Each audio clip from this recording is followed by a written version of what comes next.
Hey guys, my name is X Factor. If you're curious about the Trench Raider, the new elite class available for the They Shall Not Pass DLC for Battlefield 1, this video is for you. How about the first spot to pick it up on Soissons? B flag, go across that first bridge, first building to the right, it pops up. The box is always there, it always spawns the same spot, and it begs the question, what's the other team get? They get a tank Gewehr at C. The Trench Raider is a ton of fun to play. He's up close, he's personal, and absolutely brutal. And you have quite a few tools at your disposal, unlike other elite classes currently in Battlefield 1. Of course, the first thing is the one-hit melee kill. Doesn't matter what angle, if you're in front of them, behind them, it is a one-hit kill without an animation, which does not tie you up, which is kind of big because that's one of the things that can take you down. You can be meleeed from behind, you can be bayoneted, you are susceptible to gas, of course, incendiary grenades, and of course rubble drops from buildings, which makes Conquest kind of tough, so you really need to use his 3 smokes, which auto-replenish, and up to 3 frags, which auto-replenish. And if somebody's at range picking at you, just like that with the show shot, you could use the number 3 revolver.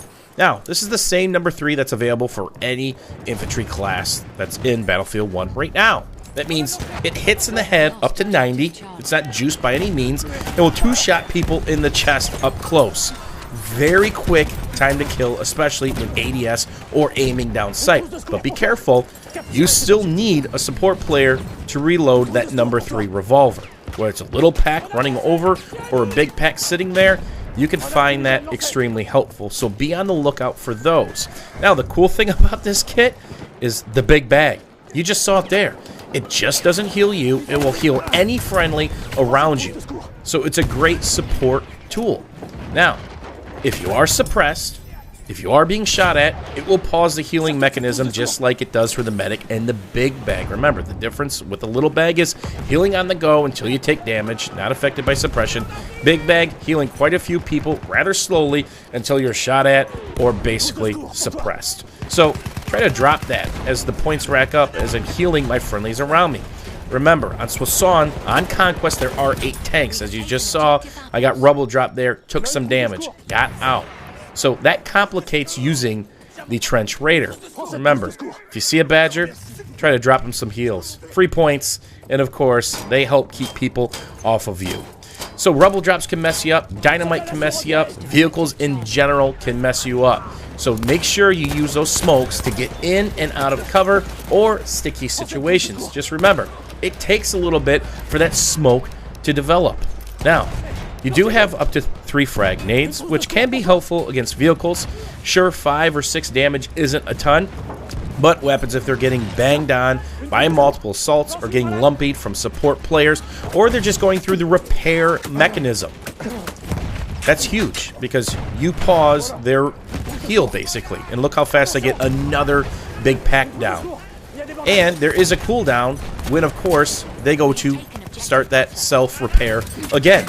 And there you see the power of the one bag, including a headshot club, as one of the tanks takes me out on Soissons, which is a big-time concern. Remember, there's up to 8 tanks, plus the Char 2C and multiple air threats. How about War Pigeons? Game mode I didn't play much. Absolute game changer. Now that the mortar's been tweaked in previous patches in Battlefield 1, you can't just spawn in and drop a mortar and instantly hit the pigeon. Remember, that position shows up for all the enemies, so they have to be alive, they have to wait, and they most certainly can't spam it like they could at the start of Battlefield 1. Had a ton of fun playing War Pigeons at the event, and I think I'm actually going to start playing more. The game mode is what you make of it. As chaotic as you want it to be, you can be aggressive, you can be a defender, you can try to flank and wipe out power positions of the enemy team, and of course if you have the Trench Raider and they've got the pigeon, death will absolutely ensue. Or if you need to curl up, as Apsro takes a nice bath from the Trench Raider nade, you can do that as well. Remember, if you've got the pigeon and are running around, it does not send the message or write the message as quickly. It pays to clear people out and stand still for a little bit. And even when medics are on fire, the Trench Raider simply does not care. So, He can be an absolute beast in situations like this, but it's all about the cat and mouse game and baiting people into close quarters. Remember, you're not going to be sniping people across the map with the number 3, even if you're landing headshots. And it has a rather slow velocity. So that wall just saved my life because it went full potato on the aim. Set yourself up in a position to be successful. Use your smokes to cover your retreat or cover your advance or just to get in close quarters and mess people up. But you really have to keep an eye on them because if somebody gets behind you, they can initiate the takedown from behind and you're done. If you see a nade behind you, sometimes it makes sense to run it off. Not go backwards, just run it off in front. You're going to take minimal damage. You can always go back to your med kit as well. And remember, this is set up to be more successful on certain maps. Not saying you can't go ham on Soissons, but remember, Verdun has no vehicles, whether it's operations and conquest, tons of cover, bunkers, partially finished fortress, and a lot of close quarters gameplay. Hopefully you guys enjoyed the video with the Trench Raider, the new elite available in the They Shall Not Pass DLC. And don't forget to check out the other videos on my channel, both today and over the next couple of days as we showcase new operations, game modes, and other shenanigans. As always, guys, thanks for watching. Thanks for hanging out. We will see you soon.